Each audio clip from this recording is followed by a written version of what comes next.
Bonjour tout le monde et bienvenue sur la chaîne.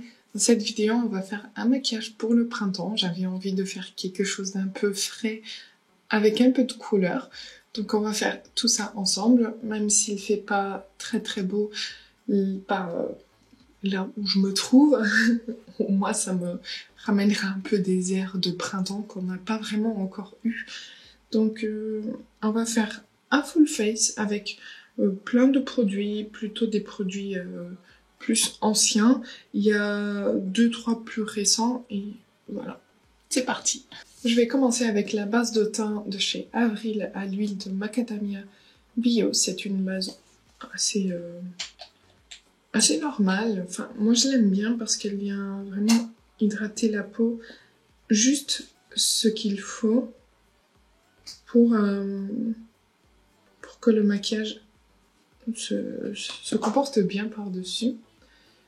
Et du coup, je l'applique vraiment partout. Elle va pas faire en sorte que ma peau brille ou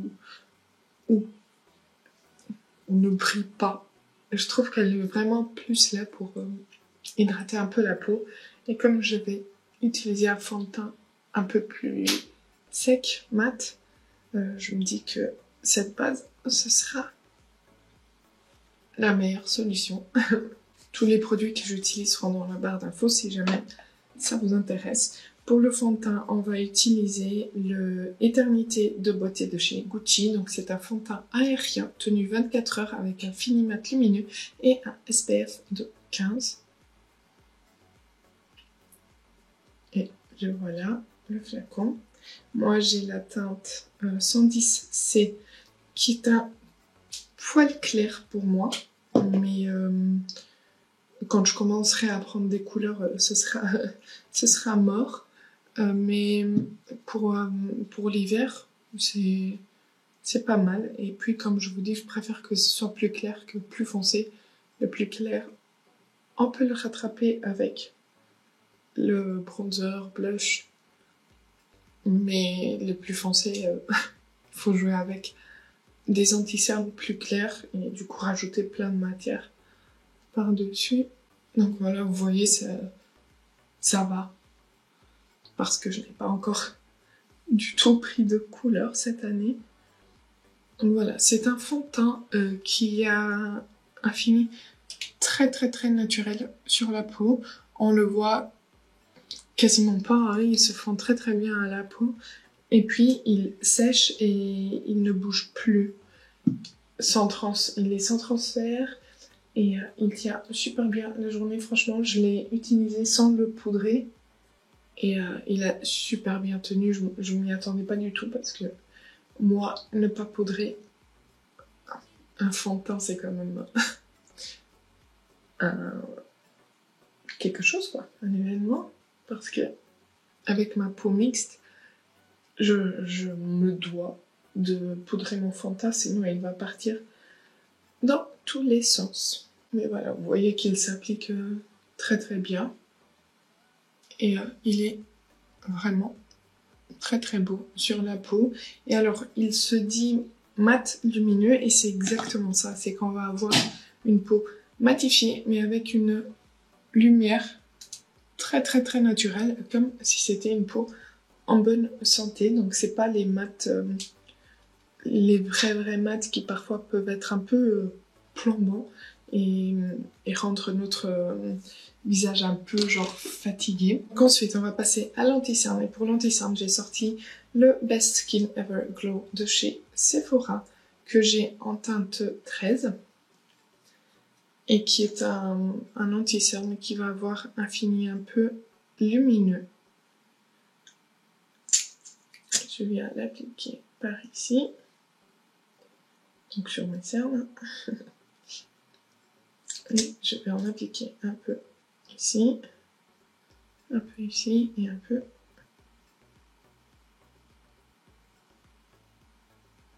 ici.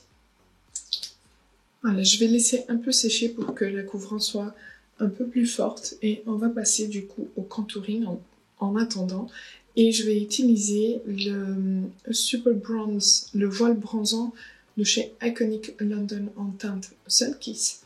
Je vous l'ai déjà présenté plein de fois et je l'adore. Je l'applique avec ce pinceau multitask de chez Brushworks que j'adore. J'ai fait bêtise. C'est sorti de partout. Je fais le travail sur le dos de ma main pour pas me faire avoir. Mais c'est un très très beau produit qui peut être utilisé en tant que contour et bronzer parce que la couleur est assez neutre et il se travaille super bien. Donc je vais déjà juste donner un premier petit air de bronzage à mon visage. Et ensuite je viendrai par-dessus avec une poudre pour tout bien faire. C'est un produit vraiment très très facile à travailler, qui s'estompe et qui se travaille super bien. Si jamais vous avez peur des produits crème et que vous voulez quand même essayer et commencer à utiliser des produits crème, regardez ce bronzer parce que franchement, j'aurais dit ce bronzer là. Et pour les blushs, les blushs Laura Mercier. Pour moi, ce sont les plus faciles à utiliser vraiment et à apprendre à utiliser des crèmes parce que franchement, c'est pas possible de se rater. Ils se travaillent super bien. Là, maintenant, avec l'éponge, je viens estomper l'anti-cerne. Et c'est un anti-cerne qui tient assez bien. Moi, je préfère un peu la version normale de l'anti-cerne. Ah, il a décroché mon fond de teint. Est-ce que vous voyez? Non. Oh, c'est pas possible. Non, mais il a décroché mon fond de teint par tout où je l'ai appliqué. Regardez. Là. Là. Là. Oh non. Bon, je saurais qu'il ne faut pas mélanger ces deux produits-là. Ce fond de teint avec cet anti-cerne, ça ne fonctionne pas. Voilà, j'ai un peu corrigé, mais sur le nez, on voit un peu la démarcation, en espérant qu'avec la poudre, ça résoudra le problème. Pour le blush, je vais utiliser le Liquid Blush de chez Rare Beauty en teinte Joy, qui est une teinte un peu vive. Et du coup, je vais l'appliquer sur le dos de ma main parce qu'ils sont assez pigmentés. Du coup, je préfère y aller doucement. Et j'aime bien l'appliquer avec le même pinceau que j'ai utilisé pour le bronzer. Voici la teinte. Parce que je trouve que ça se fond mieux.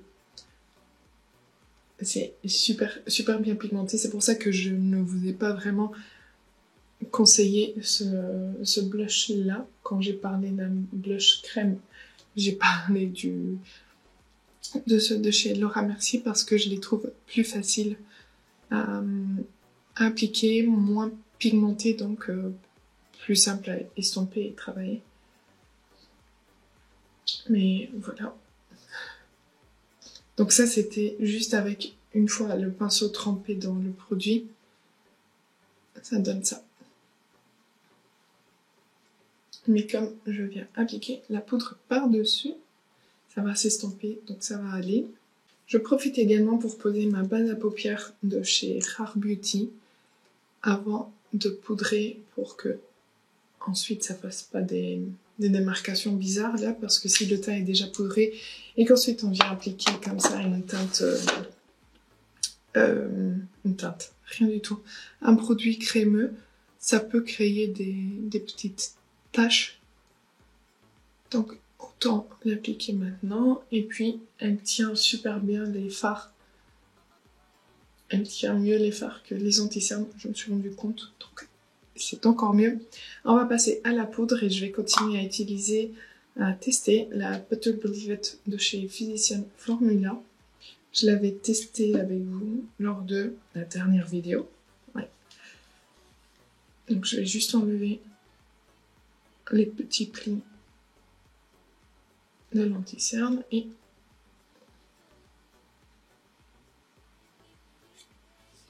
elles sont trop bonnes.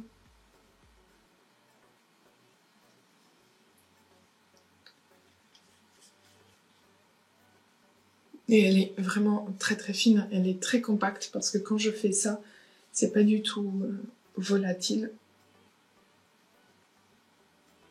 Du coup, elle est très très très fine.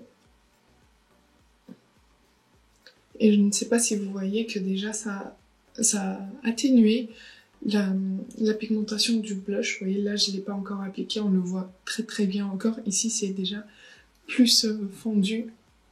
Et c'est pour ça que quand on applique des produits crème, il faut toujours y aller un peu plus, vu qu'ensuite on vient poudrer et que la poudre elle va atténuer tous les effets des produits en dessous.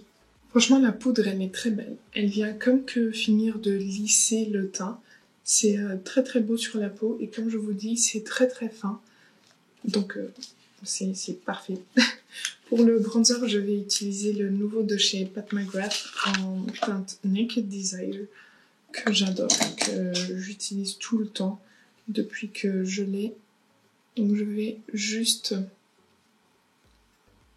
finir le maquillage vu que j'avais déjà le Iconic London en dessous. C'est vraiment juste pour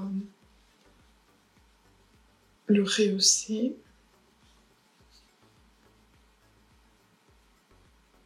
Voilà. En fait, le fait de mettre un peu de produit crème en dessous, ça va juste aider aux poudres après de mieux se fondre par-dessus parce que les teintes vont être...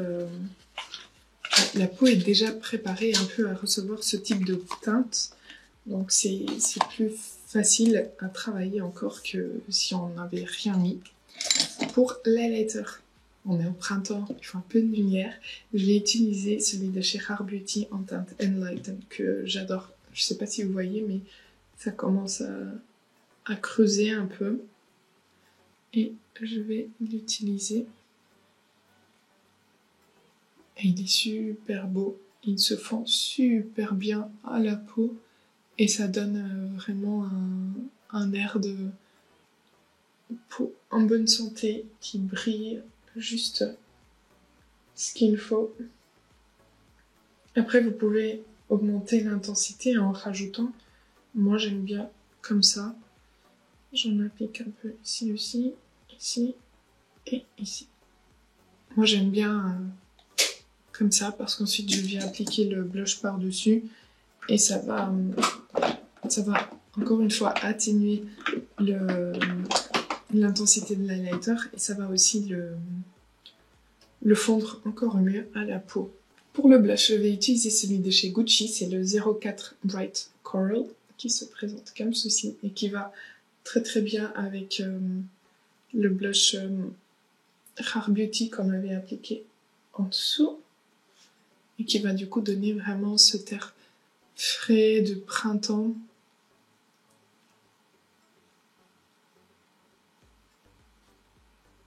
Et vous voyez, on a du coup le glow de l'highlighter qui passe en dessous, qui sort, on dirait vraiment de la peau. Je vais utiliser le spray fixateur de chez Charlotte Tilbury pour tout mélanger. En attendant que le spray sèche, j'ai déjà brossé mes sourcils et je vais les faire avec le crayon de chez Makeup by Marion en teinte Light Brunette. Comme je vous ai dit, ce n'est pas tout à fait ma teinte parfaite. C'est un poil trop clair pour moi. Mais franchement, je commence à prendre l'habitude. Et je me dis qu'en fait, ça fait plus naturel. Ça fait moins des sourcils trop marqués. Et au final, c'est même plutôt pas mal. En ce moment, je préfère des sourcils un peu plus clairs, naturels, que des sourcils très très foncés qui me font une tête de méchante. Ça fait des sourcils très très très naturels, comme si presque j'avais rien mis. Et je vais mettre mon 24 Hour Brow Setter juste pour les fixer en place. Parce qu'ils bougent dans tous les sens. Et c'est quand même mon fixateur à sourcils préféré. Maintenant, on va passer aux yeux. Je vais utiliser la palette pastel de chez Natasha Denona, je vais faire à côté et j'arrive ensuite pour faire le deuxième avec vous. Est-ce que vous êtes prêts? Est-ce que vous êtes prêts pour ce maquillage du printemps avec cette très très belle palette? Alors, on en pense quoi? Allez, je vais vous montrer comment je l'ai fait. Et on va commencer tout de suite par le ras de cils inférieur. Et j'ai commencé avec cette très très belle teinte bleue qui s'appelle Bubble. Alors, c'est une palette qui est très très belle hein, pour le printemps, plus printemps, été, mais qui est parfois difficile à utiliser parce qu'il y a juste plein de couleurs et on ne sait pas quoi faire avec. Donc je prends ce fard que je viens poser au niveau du ras de cils inférieur tout le long.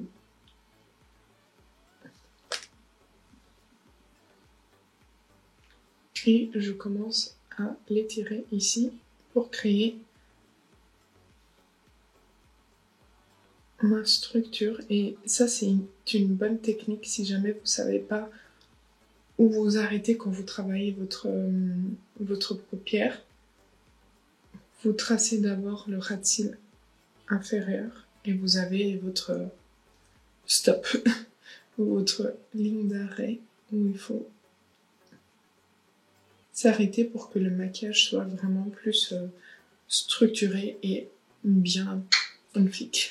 Donc une fois le ras de cils inférieur préparé, je vais passer à la teinte Limoncello qui est ce beau jaune un peu irisé et je viens l'appliquer au niveau du coin interne ici et je le ramène vers le haut ici. Je le fonds avec le bleu ici, voilà, et on est bon. Ensuite, je prends un pinceau pour commencer à travailler mes mats sur la paupière et je vais commencer avec le fard Zest, qui est vraiment un vert citron. Et je viens le poser au niveau du coin interne de ma paupière mobile.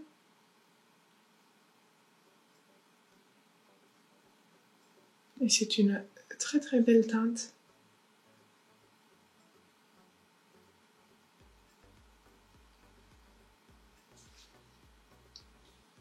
Voilà, ensuite vous travaillez l'intensité comme vous voulez, sachant toujours que c'est une palette pastel, donc vous n'allez pas avoir des intensités de malade. Je reprends la teinte Limoncello juste pour la faire réapparaître ici. Voilà. Ensuite, qu'est-ce que j'ai fait après? Ensuite, je suis venue avec la teinte Bellini, donc le petit pêche, et je l'ai posé juste après le vert, ici. Et je les ai travaillés ensemble.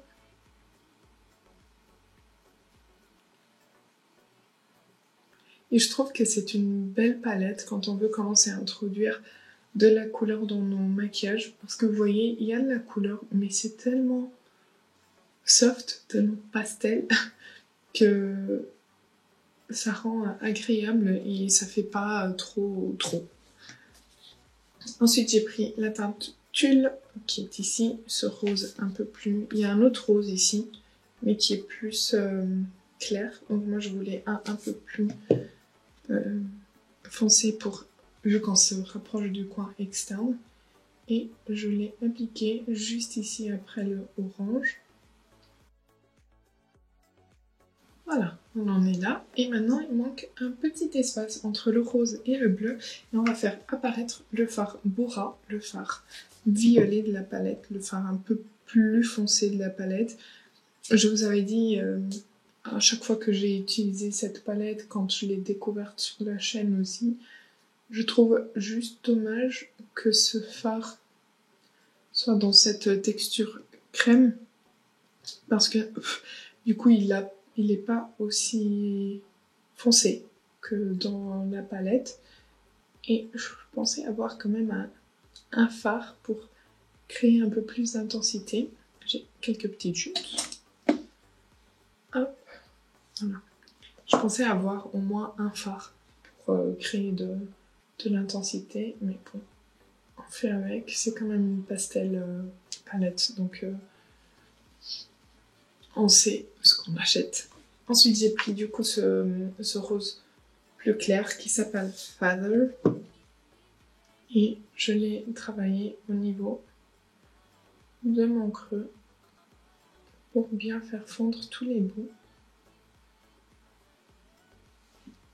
Voilà, on va passer maintenant aux lumineux. Et pour les lumineux, j'en ai utilisé deux. J'ai utilisé la teinte Dainty, celle-ci, au niveau du coin externe, et j'ai utilisé Mint Frost au niveau du coin interne. Pourquoi? Parce qu'au niveau du coin externe, on est plutôt sur des violets, des roses, donc plutôt ce lumineux rose, mais je l'ai appliqué vraiment très légèrement pour pas que ça prenne le dessus. Je voulais juste un peu de lumière. Et puis comme au niveau du coin interne, on est plus sur des verts, j'ai pris donc la teinte Mint Frost et je l'ai appliqué juste ici, hop. Comme ça, on ramène un tout petit peu de lumière, mais très légèrement. Et maintenant, vous voyez qu'il manque quand même quelque chose. Cet œil-là, il est plus vif, plus intense. Donc j'ai joué avec des crayons. J'ai appliqué le crayon de chez Charlotte Tilbury, la partie marronnée dans la muqueuse supérieure. J'étais trop loin du miroir, à chaque fois je veux faire ça. Et au niveau de la muqueuse inférieure, j'ai utilisé le Tattoo Liner de chez Maybelline en teinte 921 Deep Teal. Donc je l'ai posé au niveau de la muqueuse inférieure. Et je l'ai aussi appliqué entre les cils pour que ça ne crée pas de... Ça ne laisse pas d'espace vide entre les cils et mon maquillage du ras de cils inférieur. Et avec le petit pinceau du début, je viens estomper ça. Voilà. Et du coup, on est là-dessus. Maintenant, il manque juste le mascara qui va aider à ouvrir le regard. Et pour ça, j'ai utilisé le Catrice Glam Doll Sculpt and Volume. J'ai recourbé mes cils.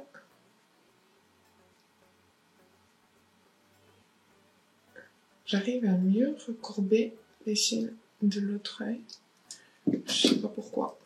Et c'est un mascara que j'aime bien parce qu'il va vraiment allonger, séparer les cils et leur donner du volume.